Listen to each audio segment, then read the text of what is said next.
అందరికీ నమస్తే। ఈ వీడియో మీకు నచ్చినట్లయితే లైక్ చేయండి, షేర్ చేయండి, అలాగే ఛానల్ని సబ్స్క్రైబ్ చేసుకోండి। ఏం జరిగిందో తెలిస్తే నాన్న మనసులో ఉన్న చిక్కుముడులన్నీ విడిపోతాయి।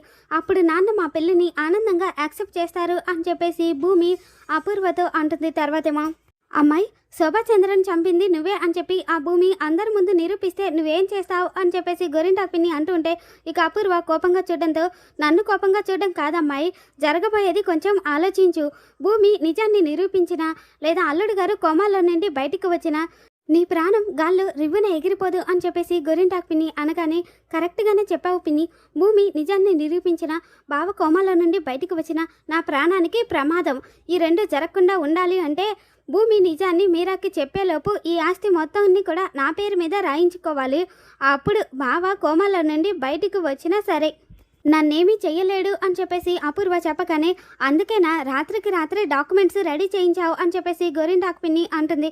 తర్వాతేమో ఓకే పిన్ని, నీ లవ్ మ్యారేజ్కి ఈ ఆస్తికి ఎలాంటి సంబంధం లేదని, ఈ ఆస్తి కోసమే గగన్ నిన్ను పెళ్లి చేసుకోవడం లేదు అని నీకు నమ్మకం ఉంటే కన్నా వీటి మీద సంతకాలు పెట్టు అని చెప్పేసి అపూర్వ డాక్యుమెంట్స్ ఇచ్చి ఆ తర్వాత నువ్వు ఆ గగన్ గారిని పెళ్ళే చేసుకుంటావో లేదా పెళ్లి చేసుకోకుండానే వాడితో ఊరేగుతావో నీ ఇష్టం అని చెప్పేసి అపూర్వ అంటుంటే వదిన ఆస్తి ఎందుకు వదిన అని చెప్పేసి మీరా అంటుంది।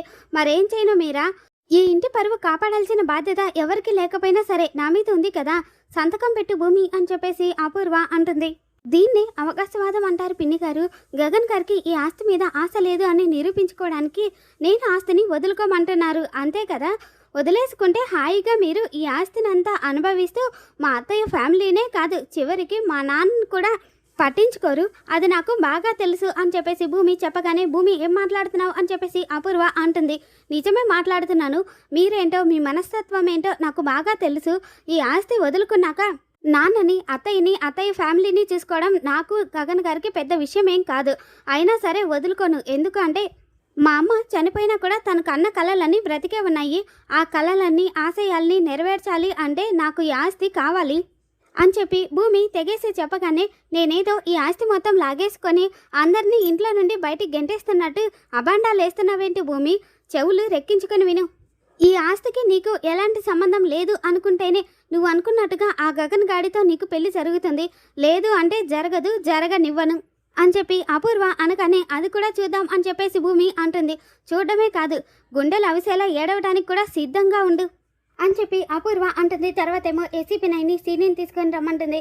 ఇక రాజేందర్ సీనుని తీసుకురమ్మనగానే ఏం సీను బాగున్నావా, ఎందుకు పిలిచానో తెలుసా అని చెప్పేసి నైని అడగగానే ఎందుకు పిలిచారో తెలియదు మేడం అని చెప్పేసి సీను అంటూ ఉంటే పద సెల్లో కూర్చొని మాట్లాడుకుందాం అని చెప్పేసి నైని అనగానే ఏంటి మేడం కొంప తీసి నన్ను అరెస్ట్ చేస్తున్నారా ఏంటి, నేనేం తప్పు చేశాను అని చెప్పేసి సీను అడుగుతూ ఉంటే పద అక్కడే తెలుసుకుందాం అని చెప్పేసి ఇక ఏసీపీ నైని అయితే సీనుని సెల్లోకి తీసుకెళ్ళి సీను ఇప్పుడు చెప్పు, శరత్చంద్ర గారి మీద మర్డర్ అటెంప్ట్ జరిగినప్పుడు నువ్వు గెస్ట్ హౌస్లోనే ఉన్నావు కదా అని చెప్పేసి సీనుని అడగగానే ఉన్నాను మేడం అని చెప్పేసి సీను చెప్తాడు। ఏరా గగను శరత్చంద్ర గారిని చంపమని నీకు ఎంత డబ్బులు ఇచ్చాడురా అని చెప్పేసి నైని అడగగానే 10 లక్షలు ఇచ్చాడు మేడం అని చెప్పేసి రాజారాం అంటాడు। ఏంట్రా 10 లక్షలు ఇచ్చాడా, 10 లక్షలేనా చెప్పు అని చెప్పేసి నైని రాజారాంని కొడుతూ ఉంటుంది। అయితే ఇప్పుడు చెప్పు ఆ రోజు నైట్ గెస్ట్ హౌస్కి ఇంకెవరెవరు వచ్చారు అని చెప్పేసి నైని అడగగానే 4 వచ్చారు మేడం అని చెప్పేసి సీను చెప్పగానే ఎక్కాలప్ప చెప్పినట్టు అలా చెప్తావేంట్రా అని చెప్పేసి నైని రాజారాంని కొడుతూ ఉంటే ఏంటి మేడం క్వశ్చన్స్ వాడిని అడుగుతూ నన్ను కొడుతున్నారు అని చెప్పేసి రాజారాం అడుగుతాడు। రే నోరు మూసుకో అని చెప్పేసి ఇప్పుడు నువ్వు చెప్పు సీను ఆ రోజు గెస్ట్ హౌస్కి ఎంతమంది వచ్చారు అని చెప్పేసి నైని అడగగానే ఇక సీను అయితే వణికిపోతూ ఆ రోజు 5 వచ్చారు మేడం అని చెప్పేసి సీను అంటాడు। మరి 5వ మనిషి ఎవరు అని చెప్పేసి నైని అడుగుతూ ఉంటే అంటే అది అపూర్వ గారు మేడం అని చెప్పేసి అంటే అయితే ఆ రోజు గెస్ట్ హౌస్లో ఏం జరిగిందో ఇప్పుడు క్లియర్గా చెప్పు అని చెప్పేసి నైని అడగగానే చెప్తాను మేడం, గగన్ గారు కేపీ గారు అలానే చెర్రీ గారు వాళ్ళు ముగ్గురు వచ్చి వెళ్ళిన తర్వాత శరత్చంద్ర గారు కొత్త సిమ్ కార్డు ఒకటి తీసుకురమ్మని చెప్పారు మేడం, అదృష్టం కొద్దీ కొత్త సిమ్ కార్డు మా అబ్బాయి దగ్గర ఉంది మేడం, ఆ సిమ్ కార్డు తీసుకెళ్ళి శరత్చంద్ర గారికి ఇచ్చాను మేడం। ఆ కాసేపటి తర్వాత అపూర్వ గారు గెస్ట్ హౌస్కి వచ్చారు మేడం, తర్వాత ఏం జరిగిందో తెలియదు కానీ కొద్దిసేపటి తర్వాత బ్యాక్ డోర్ నుండి బయటికి వచ్చేసారు, సీసీటీవీ ఫుటేజ్లో తను వచ్చినట్టు వెళ్ళినట్టు మొత్తం తీపించేశారు మేడం, నేను వచ్చినట్టుగా ఎవరికి చెప్పొద్దు అని చెప్పి నాకు చాలా డబ్బులు కూడా ఇచ్చారు మేడం, అంతే మేడం జరిగింది, అంతకు మించి నాకేం తెలీదు అని చెప్పేసి సీను చెప్పగానే ఓకే నువ్వు వెళ్ళొచ్చు అని చెప్పేసి నైని అంటుంది। ఇక అలాగే మేడం అని చెప్పేసి సీను వెళ్ళిపోతూ ఉంటే ఇదిగో ఎప్పుడు పిలిస్తే అప్పుడు రావాలి అని చెప్పేసి నైని అంటుంది। తర్వాతేమో మేడం వీడి దగ్గర స్టేట్మెంట్ తీసుకొని మనం అపూర్వని అరెస్ట్ చేయొచ్చు కదా అని చెప్పేసి రాజేందర్ అడగగానే చేయలేం రాజేందర్, ఆవిడ వచ్చింది వెళ్ళింది అనే మాట వీడు చెప్తున్నాడు, కానీ లోపల ఈ మర్డర్ అటెంప్ట్ ఆ అపూర్వ చేసింది అని బలమైన సాక్ష్యాన్ని మనం సంపాదించాలి, అప్పుడే మనం అపూర్వని అరెస్ట్ చేయగలం అని చెప్పేసి నైని అంటుంది. తర్వాతేమో ఉక్రోషంతో నా ఒళ్ళు బగబగా మండిపోతుంది పిన్ని అని చెప్పేసి అపూర్వ అనగానే నీ ఒంట్లో ఉండేది రక్తమో ఉక్రోషమో చెప్పడం కష్టం, కానీ ఇంతకీ ఎందుకో ఆ ఉక్రోషం అని చెప్పేసి గోరింటాకు పిన్ని అడుగుతుంటే ఏం తెలియనట్టు అలా అడుగుతావేంటి పిన్ని, ఆస్తి దానికి వెళ్ళకూడదు అని చెప్పేసి సంతకం పెట్టేసి ఆ గగన్ గారిని పెళ్లి చేసుకో అంటే ఆ భూమి దానికి ఒప్పుకోలేదు కదా అని చెప్పేసి అపూర్వ అనగానే ఒప్పుకొని ఉంటే ఆ భూమి చెప్పినట్టే అందరినీ తన్ని తరిమేసి అల్లుడి గారిని పైకి పంపించేసి నువ్వు నేను నక్షత్ర ఏక్ ప్యాలెస్ మీ 3 క్వీన్స్ లాగా హాయిగా ఉండేవాళ్ళం అని చెప్పేసి గోరింటాకు పిన్ని అంటూ ఉంటే ఇక అపూర్వ కోపంతో చూస్తుంటే అదేనమ్మాయి నీ ఉక్రోషానికి అర్థం చెప్తున్నాను, కానీ మనం ఏం చేయగలం చెప్పు, నువ్వు టెంక అయితే అది ముదురు టెంక అని చెప్పేసి గోరింటాకు పిన్ని అంటుంది. దాన్ని ఒక్కసారైనా సరే పిన్ని దబదబా బాధేసి నా ఉక్రోషాన్ని తీర్చుకోవాలనింది పిన్ని అని చెప్పేసి అపూర్వ చెప్పగానే కానీ తీర్చుకోలేవు అమ్మాయి, అది తిరగబడి ఒక్క దెబ్బ వేసిందనుకో నువ్వు భూమిలో కొట్టిన మేకలాగా అలా దిగిపోతావేమో అని చెప్పి భయం అని చెప్పేసి గోరింటాకు పిన్ని అనగానే నిజమే పిన్ని అని చెప్పేసి అపూర్వ అంటుంది. తర్వాతేమో అదిగో అమ్మాయి ఆ భూమి ఇప్పుడే గదిలోకి వెళ్ళిపోతుంది, నేను వెనకాల వెళ్ళి దాని మీద దుప్పటి ముసుగేసి దబదబా బాధేస్తాను, తర్వాత దుప్పటి తీసి అయ్యో నువ్వా అమ్మ నేను నక్షత్ర అనుకున్నాను అని చెప్పి కవర్ చేస్తాను, నువ్వు దానికి నన్ను సపోర్ట్ చేయి అమ్మాయి, అసలే నాకు పెళ్ళి కూడా కాలేదు, తిరిగి అది నా మీద తిరగబడింది అనుకో ఏమైనా కావచ్చు అని చెప్పేసి గోరింటాకు పిన్ని అనగానే ఓకే పిన్ని ఈ చేతులు నా చేతులు అనుకో ఆ కసి తీరా దాన్ని దబదబా బాధేసాయి అని చెప్పేసి అపూర్వ చెప్పగానే ఇక గోరింటాకు పిన్ని అయితే నక్షత్ర గదిలోకి వచ్చి దుప్పటి ముసిగేసి ఏంటే పెద్దలంటే నీకు గౌరవం లేదా, అసలు కనీసం భయం కూడా లేదే అని చెప్పేసి ఇక గోరింటాకు పిన్ని అయితే అక్కడున్నది భూమి అనుకొని అక్కడున్నది నక్షత్ర అని తెలియక ఇక గోరింటాకు పిన్ని అయితే కసి తీరా భూమిని కొడుతూ ఉంటుంది. ఇక కాసేపటి తర్వాత ఇక నక్షత్ర అయితే దుప్పటి తీసి ఏ గోరింటాకు అని చెప్పేసి అనగానే బేబీ ఏంటి బేబీ నువ్వేంటి ఇలా ఉన్నావు అని చెప్పేసి అపూర్వ అడుగుతూ ఉంటే అదేంటి బేబీ దాన్ని కొట్టి నీ పేరు చెప్దాం అనుకుంటే నిన్ను కొట్టి నీ పేరే చెప్పాల్సి వస్తుంది అని చెప్పేసి గోరింటాకు పిన్ని అంటూ ఉంటే నువ్వు నోరు మూయి పిన్ని, అయినా నువ్వు దాని డ్రెస్ వేసుకున్నావేంటి బేబీ అని చెప్పేసి అపూర్వ అడుగుతూ ఉంటే దాన్ని కాదు మమ్మీ దాని ప్యాటర్న్లోనే నేను ఒక కొత్త డ్రెస్ కొనుక్కున్నాను అని చెప్పేసి నక్షత్ర చెప్పగానే ఎందుకు అని అపూర్వ అడగగానే బావని ప్రేమలో పడేయడానికి మమ్మీ అని చెప్పేసి నక్షత్ర అంటుంది. అవునా అయితే ఈ డ్రెస్లో చూసి పడిపోయింటాడే అని చెప్పేసి గోరింటాకు పిన్ని అంటూ ఉంటే కాదు తిట్టాడు అని చెప్పేసి నక్షత్ర అంటుంది. ఇక్కడ నేను కొట్టాను కదా లెక్క సరిపోయింది అని చెప్పేసి గోరింటాకు పిన్ని అంటుంటే ఇక అపూర్వ అయితే చిరాగ్గా అక్కడ నుండి వెళ్ళిపోతుంది. తర్వాతేమో అపూర్వ ఇంకా గోరింటాకు పిన్ని ఇద్దరు కూడా బాల్కనీలో ఉండి నిలబడి చూస్తూ ఉంటే ఇక అప్పుడే గగన్ వస్తాడు. గగన్ రావడం చూసి వీడెందుకు వస్తున్నాడు అని చెప్పేసి అపూర్వ అడగగానే అదేంటమ్మాయి అలా అంటున్నావు, అత్తారిల్లు అన్నాక రాకపోకలు కామనే కదా, వాడి పెళ్ళి ఫిక్స్ అయిపోయింది కదా అందుకే వస్తున్నాడు అని చెప్పేసి గోరింటాకు పిన్ని అంటుంది.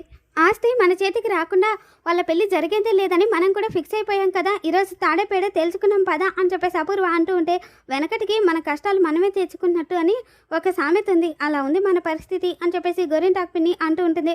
తర్వాత ఏమో ఇక నక్షత్ర ఏంటి మమ్మీ అంత కంగారుగా ఎక్కడికి వెళ్తున్నారు అని చెప్పేసి అడుగుతూ ఉంటే గగన్ గాడు వచ్చాడమ్మాయి ఘనంగా స్వాగతం చెప్దామని వెళ్తున్నాం అని చెప్పేసి గోరింటాకు పిన్ని అనగానే అప్పుడు స్వాగతం చెప్పాల్సింది వెల్కమ్ చెప్పాల్సింది నేను కదా అని చెప్పేసి నక్షత్ర అనగానే నోర్మోయ్ ఏంటి డ్రెస్ ముందు వెళ్ళి ఈ దరిద్రాన్ని మార్చుకోపో అని చెప్పేసి అపూర్వ నక్షత్రం తిట్టి అక్కడి నుండి పంపిస్తుంది. గగన్ రావడం చూసి బిందు అన్నయ్య అని చెప్పేసి అనబోతూ ఉంటే ఆగు ఏదో సొంత ఇంట్లోకి వచ్చినట్టు అలా వచ్చేస్తున్నావేంటి, ఎవరు రమ్మన్నారు నిన్ను ఇక్కడికి అని చెప్పేసి మీరా గగన్ని అడుగుతూ ఉంటే అలా అడుగు మీరా, ఎవరంటే వాళ్ళు వచ్చి పోవడానికి ఇదేం ధర్మశాస్త్రం కాదు అని చెప్పేసి అపూర్వ అనగానే నువ్వు ఉన్న చోట ధర్మం ఎక్కడుంటుంది అపూర్వ, ధర్మం సత్యం ఇలాంటి పాతకాలం మాటలన్నీ నీకు సూటు కావు కదా, ఇంకా నీకోసం ఏంటి చిన్నమ్మ, ఒక రమ్మంటే రావడం ఒకరు పొమ్మంటే పోవడం లాంటి వచ్చిపోయే క్యారెక్టర్ కాదు నాది, నాకు కనిపించినప్పుడు నేను వస్తాను అని చెప్పేసి గగన్ చెప్పగానే ఎందుకు వచ్చావు అని చెప్పేసి మీరా అడుగుతుంది. ఇది కదా సినిమా ఫస్ట్ నువ్వు నన్ను అడగాల్సిన క్వశ్చన్ అని చెప్పేసి గగను మీరంతా టీవీలో చూసింటారు కదా భూమితో నా పెళ్ళి అనౌన్స్ చేసేసాను, పెళ్ళి అన్న తర్వాత నిశ్చితార్థం షాపింగ్ ఇలా చాలా తతంగాలు ఉంటాయి కదా అందుకే షాపింగ్కి తీసుకెళ్ళడానికి వచ్చాను అని చెప్పేసి గగన్ అంటూ ఉంటే తను నీతో రాదు అని చెప్పేసి మీరా అనకనే చిన్నమ్మ నో ఫోర్స్ తను రాను అంటే నేను వెనక్కి వెళ్ళిపోతాను భూమి అని చెప్పేసి గగన్ పిలవగానే ఇక భూమి అయితే పరిగెత్తుకుంటూ వచ్చి అలా గగన్ని చూస్తుంటే వచ్చేసింది కదా చిన్నమ్మ అని చెప్పేసి గగన్ అంటాడు. చూడు నీ పిలుపుకి తను రావచ్చేమో కానీ తను నీతో షాపింగ్కి రాదు అని చెప్పేసి మీరా అంటుంది. ఏం భూమి, మన నిశ్చితార్థం కోసం నువ్వు నాతో షాపింగ్కి రావా అని చెప్పేసి గగన్ అడగగానే, ఎందుకు రాను గగన్ గారు అని చెప్పి భూమి చెప్పగానే, అరే వస్తానంటుంది కదా చిన్నమ్మ అని చెప్పేసి గగన్ అంటాడు. ఏ భూమి, నేను పెట్టిన కండిషన్ని నువ్వు మర్చిపోయినట్టున్నావు. ఆ కండిషన్ అప్లై అయ్యే వరకు మీ పెళ్లి జరగదు అని చెప్పేసి అపూర్వ అనగానే, ఆపడానికి నువ్వేమో అమూర్వి కాదు, ఆఫ్టర్ ఆల్ అపూర్వ మాత్రమే. ఇదవే ఆ కండిషన్ ఏంటో అని చెప్పేసి గగన్ అడగగానే, ఈ ఆస్తి అంతా మా అమ్మ పేరు మీద ఉంది కదా గగన్ గారు, దానికి వారసురాల్ని నేనే కదా, ఈ ఆస్తికి నాకు ఏ సంబంధం లేదు అని రాసిస్తేనే అప్పుడు మన పెళ్లి జరగనిస్తుందంట అని చెప్పేసి భూమి చెప్పగానే, ఓహో, కండిషన్ పెట్టి ఆస్తిని మొత్తం కంట్రోల్లోకి తెచ్చుకుందాం అనుకుంటున్నారా అపూర్వ గారు? మీ తెలివిని మీ బ్రతుకు తెల్లారి వరకు ప్రదర్శించడం కానీ మా దగ్గర చెల్లదు అని చెప్పేసి గగన్ అనగానే, అంటే ఏంట్రా నీ ఉద్దేశం? ఆ భూమి మీద ప్రేమ కంటే ఆస్తి మీద ఆశ ఎక్కువైపోయే నువ్వు భూమిని పెళ్లి చేసుకుందాం అనుకున్నావా అని చెప్పేసి అపూర్వ చెప్పగానే, అవును అని గగన్ అనగానే, చూసారా వీడి ఉద్దేశం ఏంటో చూసారా అని చెప్పేసి అపూర్వ అంటుంది. దాంతో గగను, నేను ఎస్ అంటే భూమి మనసు విరిగిపోతుంది అని చెప్పి నీ వేపకాయ అంతా వెరీ ఆలోచన కదూ. You know what, this is all are not possible Mrs Apoorva Sarathchandra గారు అని చెప్పి గగన్ అంటాడు. మరి రాబోతున్న ఎపిసోడ్లో ఏం జరుగుతుందో మళ్ళీ మన ఛానల్లో తెలుసుకుందాం. ఈ వీడియో మీకు నచ్చినట్లయితే లైక్ చేయండి, షేర్ చేయండి. Thanks for watching.